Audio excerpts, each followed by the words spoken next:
Hey, welcome back to the Sacred Letters. We are talking today about celebrating life. We're going to talk about one of the sacred letters, which came to us in the most profound way. It was Deborah, who had was a college roommate of mine who had passed in a train accident, and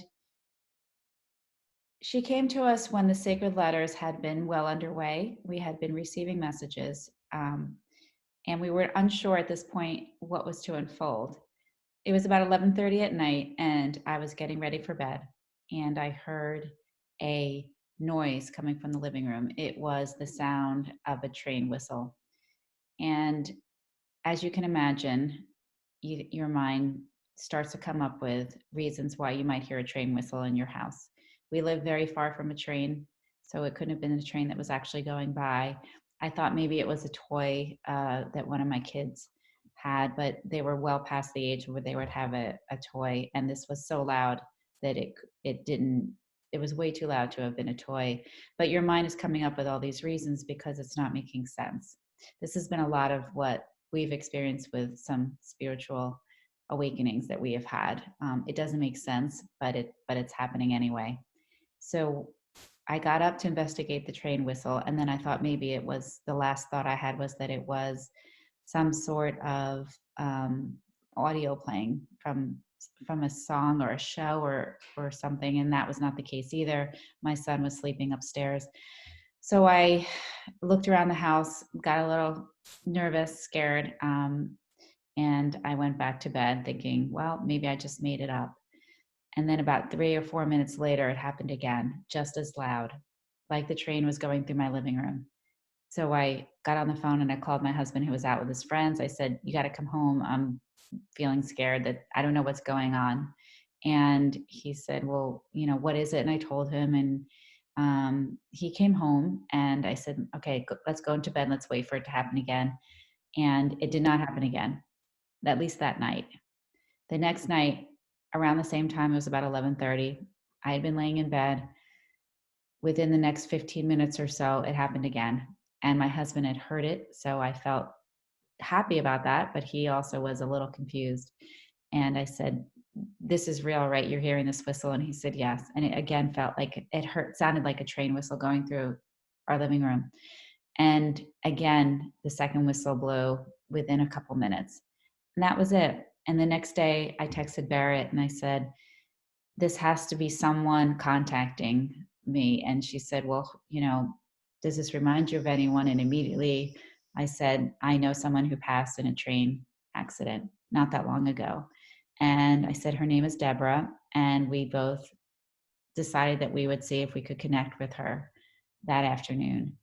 And Berit, do you want to talk a little bit about how you felt when you started feeling Deborah's energy and how you connected with her? Yeah, the first thing that comes through for me is the personality. And I felt this amazing um, person. I felt this amazing energy that was just so full of uh, joy and was so full of excitement and was so thrilled to be connecting with us. And it was almost so contagious. There's just such a celebration about her.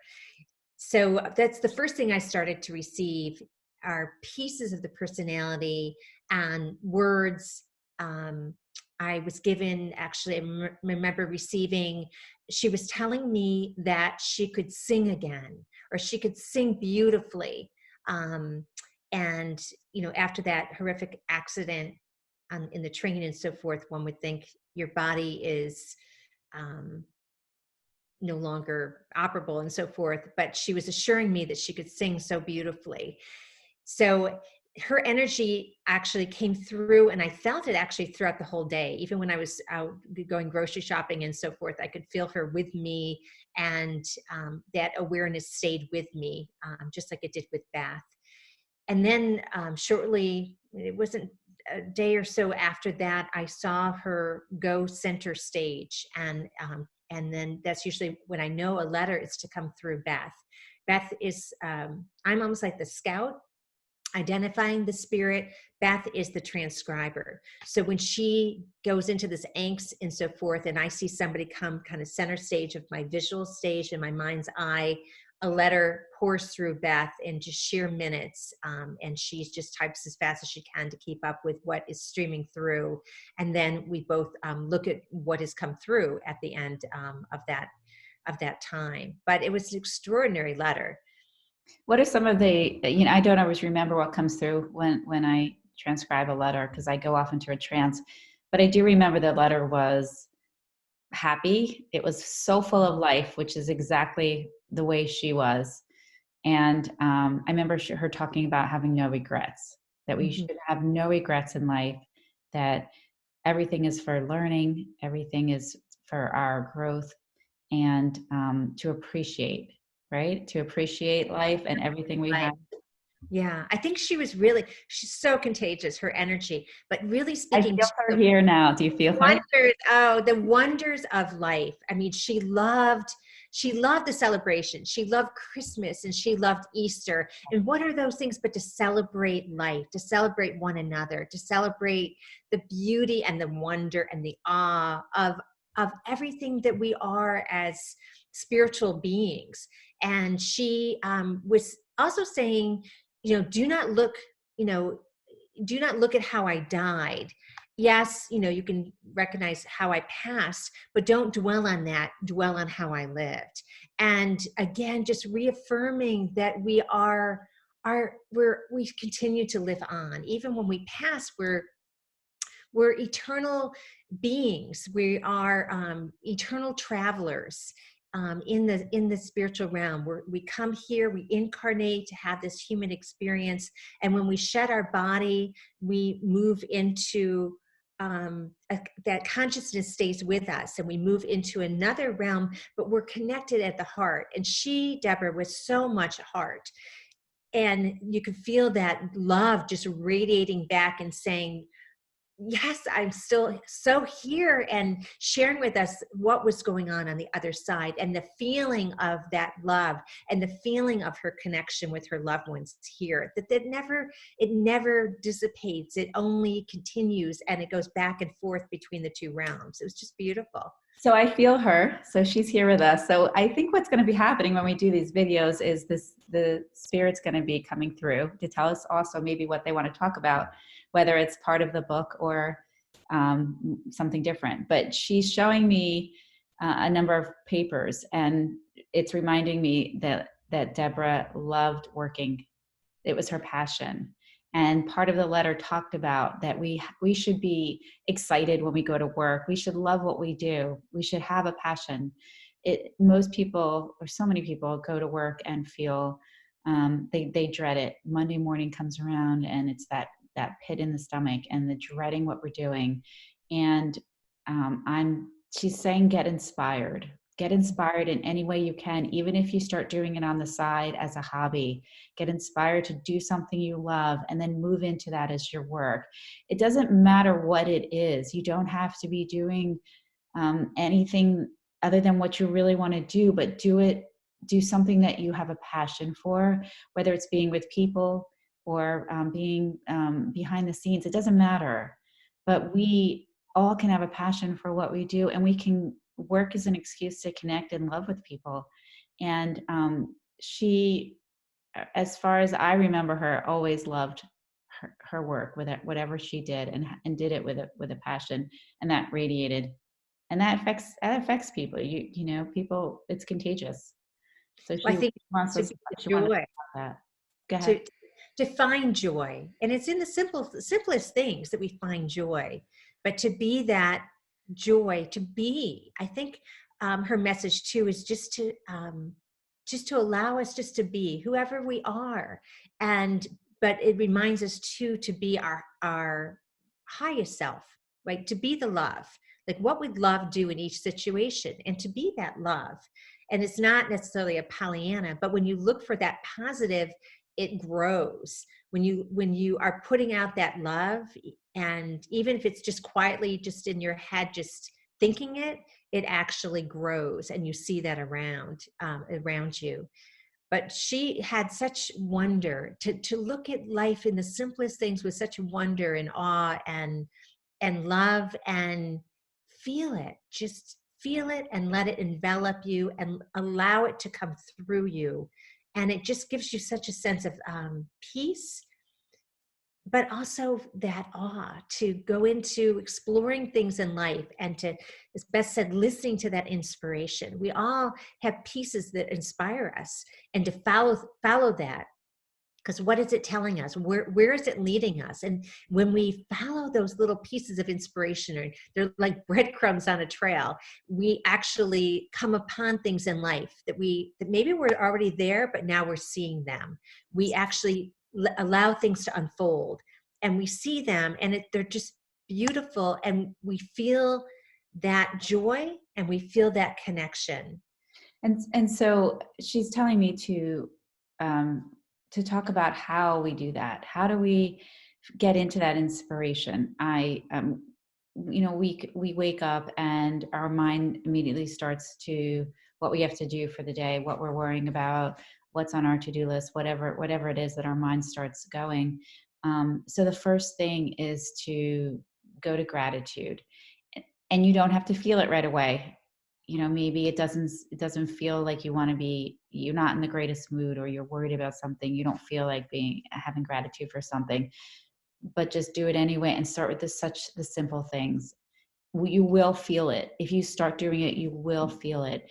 And she's showing me, just stop and smell the flowers. Just have gratitude for what's around you. Look around you. Have gratitude for your warm bed, for a glass of water, for the washing machine washing your clothes, for look around your house, look around wherever you are at work, and have gratitude for one thing. Have gratitude for the pencil that you're using, or the paper, that it's so easy that someone's handing you that. And then it grows. If you start small, it will grow. And that's how we can start to become inspired. And if it's not working for you, listen to someone else who's inspiring, who's inspirational. But she's saying that it's out there. There's just as much way. Berit and I were talking about possibilities earlier. Look for those possibilities of inspiration. We can look for the inspiration, or we can look for the doom and gloom, or the chaos. They're both there. They're both part of our world. Look for the inspiration and the possibilities, and they'll start to come to you, and you'll start to feel it. Do it first, and then the feelings will come. Mm-hmm. Yeah, I think it's actually allowing it to, I was out for a walk this morning. I was telling Beth, and so it's chilly here in New Jersey, but the sun is out, and I kept hearing possibilities. So what we allow to be possible makes it so. And when we make it so, we're actually just sort of declaring it so it's out there.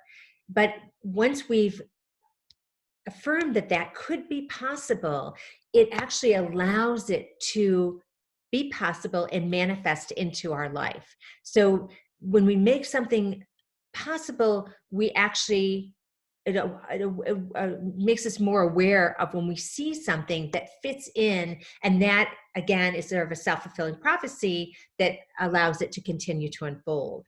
So when we look for that good, when we look for what can be, what are our dreams, what are our hopes, then we can allow that to be. So I'm thinking about it. I'm going to ask you a question about it. So if we want something to be possible, let's just say, Deborah's making me think about work. So just say, I don't like my job. I hate going to work. It doesn't feel fulfilling to me. I know it pays the bills. I know I have to do it, but I dread going to work. So how do I get into the possibility of a new job, of a job that's inspiring, a job that's still paying money, maybe a lot more money than I'm currently making? How do we get into that possibility? For example, with a job. So I think that we put out the energy, saying you're almost like going down a path and you're turning and looking backward, that it's already happened, that you go into that sense of gratitude. So when we put ourselves in a place saying, I already have this amazing job that I feel connected to, that I feel I'm doing what just makes my heart sing, then it actually allows it. It's not us doing it ourselves. It's allowing this spirit or this energy to come in and to start putting things and bringing people in our path, or an email, or something crosses our computer that we see that this is actually an available position, or little like hints and ways of how we can connect with that job start to come in our path.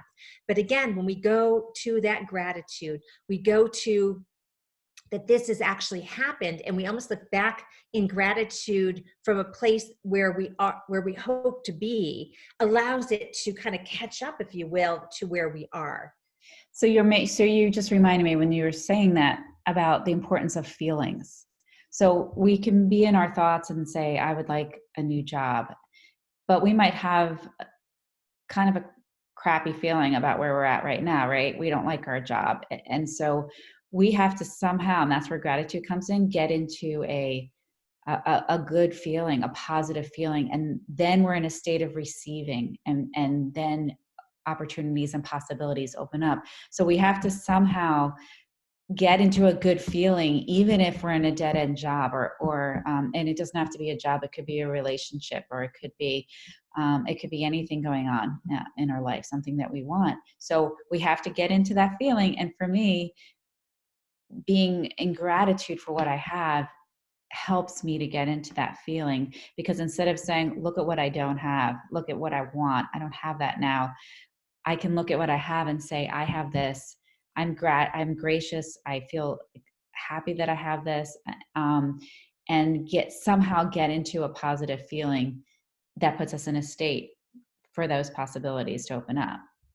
It's so interesting because, again, on my walk this morning, I was hearing that um, exactly what you were saying, that when we put ourselves into that space, we actually kind of raise our vibration. And so, like, things that are coming to that higher vibration are attracted. And that's what we actually see in our path, that are manifest in our earthly daily lives and so forth. So when we go to that gratitude, when we go with a sense of peace and love, and knowing that all is well, that things actually are attracted, that reaffirm, and it's almost like it's a continuum. It's a back and forth that continues to grow and spread. And we start small, but all of that actually, it's like a blossom opening up, that more and more comes, because what we give out comes back, right? When we go into fear, we see fear back. When we go into love, we see love back. It's almost like this universal law of attraction, I think. But I was hearing this morning that when we go into those places, it actually lifts our vibration. And when we go about our day, what's so amazing is that our vibration, our energy is resonating and bumping off of everybody that we're passing, whether we're knowingly or unknowingly, with those people. It doesn't mean, in other words, we don't necessarily have to have them in our physical presence, but in our vibration and our energy is having like a ripple effect out around the world. I mean, from locally to around the world, which is pretty amazing. Yes, well, we are connected, but we have to start with ourselves. I always felt that was hard for me to understand, that we are connected thing. I do understand it now, but I think that no matter what, we have to start with ourselves, and starting with ourselves and getting into that feeling of gratitude, and love. And I feel that's the easiest way to start. We want to practice self-care, we want to practice self-love, but sometimes that's hard to get to. So what I do is, I every morning I think about what I'm in gratitude for. Write it down, write 5 things down that you are in gratitude for when you wake up, and read it before you go to bed, or write 5 more things. You will start to feel the feelings of happiness, no matter what your situation is. You have to just keep doing it. Even if your situation continues, it will, all of a sudden, you'll have that turn. One day things will start to turn, but you have to get into that feeling in order for the law of attraction to work. That feeling of joy, of contentment, of graciousness. And that's how more comes to you. Even though it might be hard at first, your brain might say, this isn't working. your ego says, this isn't working, this isn't happening fast enough. I'm still looking around and seeing the same environment. I'm still going to the same job. You got to have that commitment and keep at it, and it will start to work. I promise you. And that's how those possibilities and come into our life. I think those are the real tangible ways of getting it. And I think it also brings back to what you were saying in the beginning about inspiration. That's where you get inspiration. You, when you kind of cast that net wide and so forth, it allows so many other things to come to you and to come through you. And when you just sort of listen to that sixth sense or that intuition or our soul or our hearts, we listen to our heart, we start to hear and are guided into things. And then when we act upon them, and it seems like it's out of love, when we act upon those messages, then we actually are like, we're so surprised that like, oh my gosh, it really is working, that I'm really seeing it. Or it's coincidences, things that seem like such coincidences come upon our path during the day. Like somebody says something like, oh, that's so interesting because it was just about what I was thinking or reading. And it guides us down a path where more and more opens up. And it's really quite extraordinary. We're really such magical beings. We really are. And if it's hard to feel inspired on your own, there's so many inspirational stories out there. There's inspirational podcasts. There's inspirational radio shows. There's things you can read, things on the internet, things, movies. When I was at a low point in my life, I would turn to all these inspirational messages, and I would feel great after I listened to them until I could do it on my own, borrow somebody else's. If you can't get there, if you can't get to that feeling, because there's so many people out there and there's so many stories out there of inspiration, read about them, listen to it while you're driving in your car, on your commute, at night before you go to bed, in the morning. It doesn't have to be for hours and hours, but I did that because I needed it. But just do what you can to get into that positive feeling of receivership, and your world's going to change. It's going to open up. I feel that this is Deborah's message, that she was with you when you were connecting and talking about possibilities. That was her coming to you. And we never know what we're going to talk about, or what's going to come through in these conscious conversations. But we're being guided. We're not in control. We just think we are. We think we have a plan, and then it just takes over. This is how our book came about and everything. So we would love to hear your comments and your thoughts on our video. And I don't know if there's anything else you want to add, Berit? Yeah. And if you want more information about us, go to our website. It's www.thesacredletters.com. And we'd love to hear from you. There's a place you can send us a message or a question. And we're always amazed at people's stories and how, things are unfolding in their lives and they're sharing with us. And it's a beautiful communication together.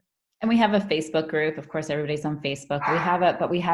And my dogs are barking, so that must be, it's time to end soon. But we have a Sacred Letters community, which is just for you to post. And we're talking about this exact thing, that messages from loved ones that have come through, that people, it's for you to post and to share. So you can check out that community. And we want to hear about all the inspiration that you're going to be having, and do that gratitude journal, 5 things every morning or every night, and you'll start to see changes. So thanks for listening. Thanks. Bye.